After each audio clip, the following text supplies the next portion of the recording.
Hello, ladies and gentlemen, and welcome to The Discriminating Gamer. Say, did you know that in ancient Greece, the word idiot meant anyone who wasn't a politician?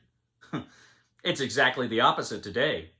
Ladies and gentlemen, today we're going to take a look at my top 10 games based in ancient Greece and ancient Rome.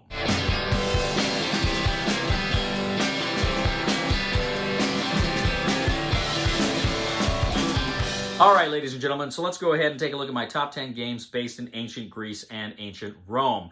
There's a lot of games here that I played over the years. I'm just going to jump into it. I will say I do have one honorable mention, and that is Successors from Phalanx Games.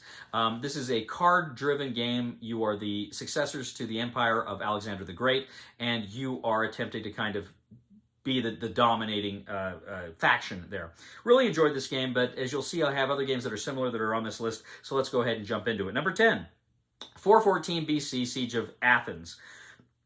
This is from Worthington Games, and this is a game that you can play two-player, but it's also got a solo mode, and I kind of prefer the solo mode.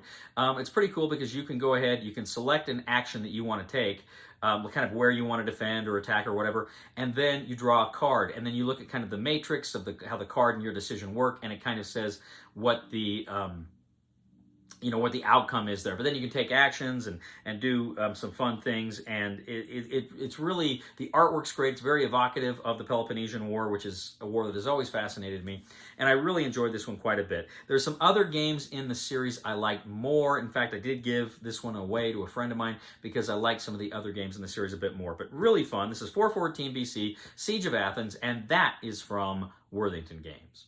My number 9 is a game that came out This came out a while ago, and they did a reprint a few years ago. But this is from Gale Force 9. This is Spartacus, A Game of Blood and Treachery. Treachery, although there is treasury in the game as well. Now, they had come out with this, and then they came out with a X-Men version of this. And I played the X-Men version years ago. I thought it was okay. It didn't really thrill me, but I liked it. But then they did the reprint of Spartacus. It came out just a few years ago, and it is really fun. It is a mean game. It's about gladiators, but you're betting on the gladiators, and you can backstab, and there's cards, and it's really kind of a fun, mean game here. I think it's rated 18 plus because there are some risque cards, and there's a lot of kind of blood and gore. It was originally based on the Spartacus TV show, but then they kind of reprinted it without that IP. But great game. This is number 9. That is Spartacus, A Game of Blood and Treachery, and that is from Gale Force 9. My number 8 is a game that came out a few years ago. I think it's 2020. And this is Caesar, Rome versus Gaul. This is Mark Simonich, I think his name is. He did Successors. And so there's some similarities there. But Caesar, Rome versus Gaul is about, one player is Julius Caesar going into Gaul, France, and the other player, the Gauls, trying to defend themselves. But of course, you're trying to exert your political influence, your political power in this battle between the massive state of Rome and these barbarians in France. So it's a really fun game. Card-driven, again, looks beautiful. Great artwork on the cards. Really enjoyed it. Unfortunately, again, this is one I did give away because I feel like I got some other games that are similar. More on that later. But really liked Caesar, Rome versus Gaul. That is from GMT Games, and that is my number 8. My number 7 is a game called Tetrarchy, and this is from Draco Ideas. And Tetrarchy is a game that, again, you can play multiplayer, but again, I think it really shines as a solo game. But this is a game where you are the Roman emperors, the 4 Roman emperors, the Tetrarchy under Diocletian. And the game plays out like Pandemic. Essentially, you've got various, based on die rolls, you've got various barbarians that will come from different sectors of the board. And you're trying to kind of establish order in these sectors before you can be overwhelmed. And the barbarians can come out, and you're fighting them, and it's scary and it's fun. But what's really cool about this game is it's a pretty simple game, and it's a pretty quick game. It's easy to learn, easy to play, easy to teach, and it packs a punch. But like I say, my favorite way to play it is solitaire. I think I did a live stream or two before, but it's a great game. But this is Tetrarchy. That is my number 7. That is from Draco Ideas. Now my number 6, again, this is another one of these Mark Simonich games that I really enjoy, and this is Hannibal versus Hamilkar. Now, I had played the original Avalon Hill Hannibal back in the 90s. I played that game with a friend. And I gotta be blunt, we didn't quite get all of it. We didn't understand everything, but we really liked it. We really liked the card battles there and had a lot of fun with it. And then when they did the reprint in about 18 or 19 or so, Phalanx, who reprinted it, they sent me this game. And man, I forgot how much fun it is. And I was playing with my friend Chris, and the card battles just came right back to me. Okay, you've got to match cards during the battles, and it's great fun. And we laughed and laughed and laughed at that game. I love Hannibal versus Hamilkar. It looks great. It's beautiful. Great looking minis, great art, beautiful board, breathtaking board. One of those boards you want to frame, right? Great game. But that is my number 6. It's Hannibal versus Hamilkar, and that is my number 6 from Phalanx. My number 5 is a game that I actually just played recently, and this is Charioteer from GMT Games. This is a racing game. This is you're playing different cards in order to move your chariot along the board, but you're matching symbols and numbers, and then that kind of informs how far you can move. But there's different things you can do. You can play some cards that let you take corners easier, or you can play some cards that attack other players, or some cards that let you heal yourself. And then, of course, you've got the Emperor, and you can match stuff with the Emperor. So there's a lot of stuff that's going on here. It's a real simple game, a very simple game, but it's intense, and you and your friends are playing, and you're really trying to get out there in front, and it's amazing to see. You can have some of those swings, because as you move forward, and you can get ahead really quick, but you can take a lot of damage, and so then you got to take these like healing moves, which you don't move far enough, but you can get rid of some of your damage. Great fun. Charioteer is freaking awesome. That is my number 5, and that is from GMT Games. My number 4 is a game that I played this probably for the first time 10 years ago. And this is one of the Columbia Games block war games. This is Julius Caesar. Julius Caesar is fantastic. Of course, one of you is Caesar, one of you is Pompeii, and you're fighting over the empire. And of course, Cleopatra's there, and you can try to get Cleopatra on your side. But you're playing cards that let you move so many blocks so far. And then, of course, you have the battles, which is the standard Columbia game battle system, which we all know and love. But I don't know, Julius Caesar, it's fun. It just packs a punch whenever you play it. And I love it. I think it's fantastic. I probably haven't played it in years, and now I need to play it again because I'm talking about it and I want to play it again. So that is Julius Caesar. And I think they're coming out with a new edition of it too, which is pretty cool. So Julius Caesar, that is number 4. That is from Columbia Games. My number 3. Now I'll tell you right now, this is a game I probably haven't played in maybe it was before I went for Texas, and that was a while ago.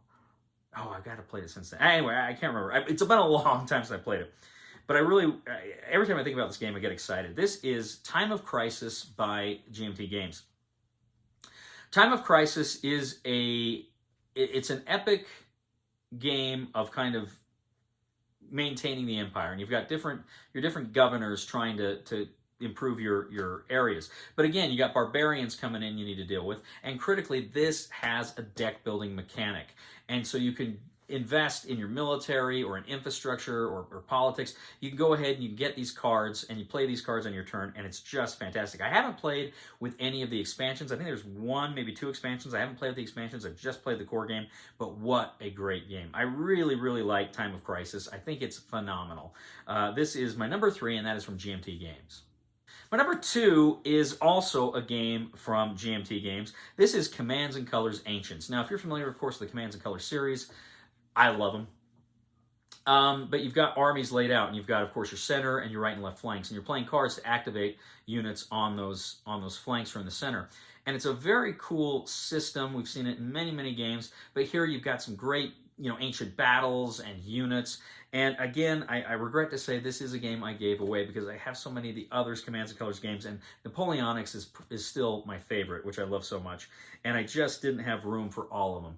But I love Commands and Colors Ancients. I think it does a great job in giving you the history of these battles and presenting them in fun and unique ways, and letting you relive them. But also, it's just got those great systems, that great card system of your flanks and your center. Really enjoy it. Always have fun with Commands and Colors Ancients, and that is my number 2 from GMT Games.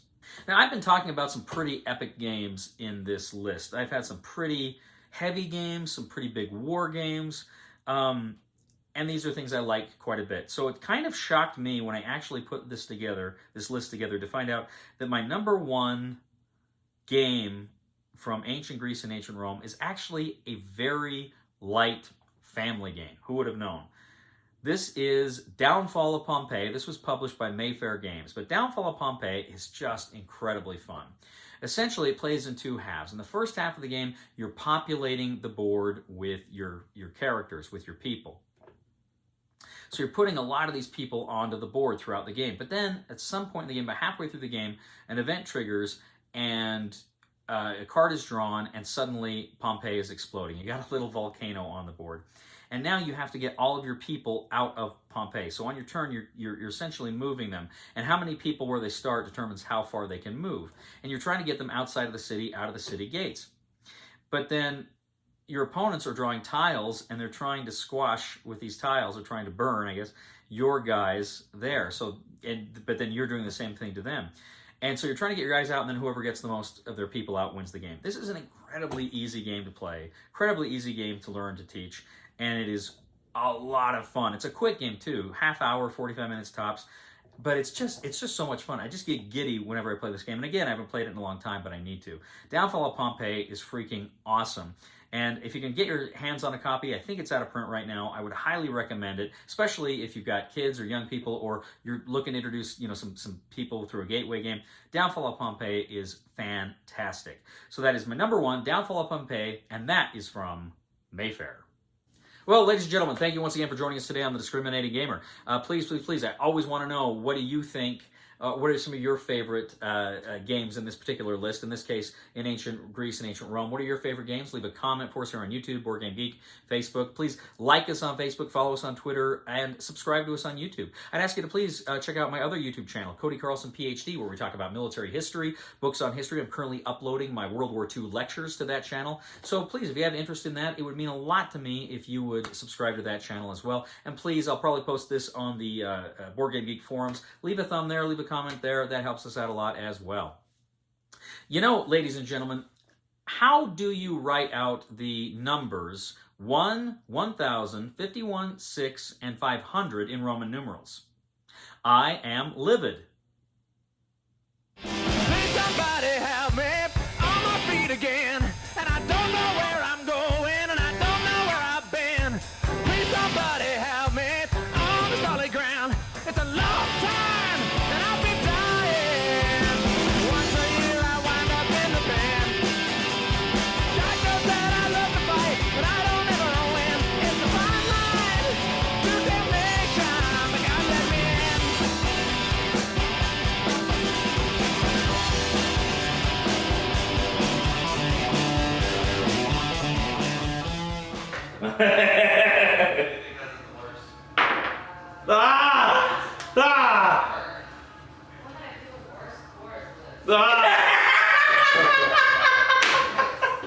Dang it.